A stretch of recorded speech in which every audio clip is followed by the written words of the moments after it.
কারণ এই কথাটা কইতরা ফিরিস্তা নিয়ে আল্লাহর কাছে কইবা যে এই মানুষের প্রশংসা হওয়ার জমিন আল্লাহ তোমার এই বান্দার এই বান্দির প্রশংসা হোক ওখানে লাগে আর কিছু নাই। আর 5 ইয়ার্স দেখুন সোনাই সমষ্টি বেসিয়া খানেওয়ালা বহুত মানুষ আইসন গেছেন দীর্ঘ 30 বছর থেকে। এই 5 বছরে যদি সমষ্টির মানুষে কইন না যে আমরা আগামী দিনের ও নেতা ও লিডার, তাইলে 5 বছর বেকার। এই 5 বছর থাকবো এক্সাম আমার লাগিয়া, এই 5 বছর সমষ্টির মানুষে কইতে লাগবো না তাইলেও আমরা লিডার, আমরা অন্য কেউ চাই না। আখতার ভাই কইছেন বহুত লম্বা প্ল্যানিং, কারণ আখতার ভাই আমার সঙ্গে বিভিন্ন সময় বইতরা বিভিন্ন সময় বহুত রকমের কথা।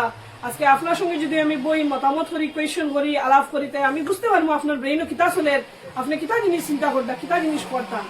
এই কারণে তাই কইছেন যে 5 বছরের চিন্তাধারা না, বহুত লম্বা চিন্তাধারা। লম্বা চিন্তাধারা মানে I am very serious about my community. আমি আমার কমিউনিটির মানুষের লাগিয়া অনেক সিরিয়াস এবং দুঃখিত। রাজনীতি দেওয়ার একটা সবচেয়ে থেকে বড় কারণ হইল গিয়া আমার ঘর থেকে রাঙ্গিখাড়ি বাজার বেশি দূরই না। একদিন রোজা মাস আছিল আমার, আমি কোনো একটা মিটিং গেছিলাম, যাওয়ার সময় ঘুরিয়া মিটিং মানে পলিটিক্যাল মিটিং না, তখন আমি এখনো পর্যন্ত রাজনীতি দাইছি না। ঘুরিয়া যখন যাই আর ফল বাজার আছে ওখানে দেখবা আপনারা, আর উল্টা সাইডে মিষ্টি দোকান আছে, যেহেতু ইফতারও আমার ফল লাগে, আমি ওখান থেকে ফল কিনাতে আসলাম। ফল কিনতে কিনতে ওখানো একটা গাড়ি ধাক্কি মারিয়া বেজা লাগি গেছে। একজন দাঁড়িয়েলা তকিয়ালা মানুষ দেখছি, আর একটা মানুষের হেলমেট দিয়ে ফুরাই বাজু একবারে ফাটা নিয়ে গেছে। ও জায়গা দিয়ে আমি কইছি আপনারা প্লিজ মারবা না। তখন দেখলাম আমরা কতটুকু অসহায়, আমরা কেউ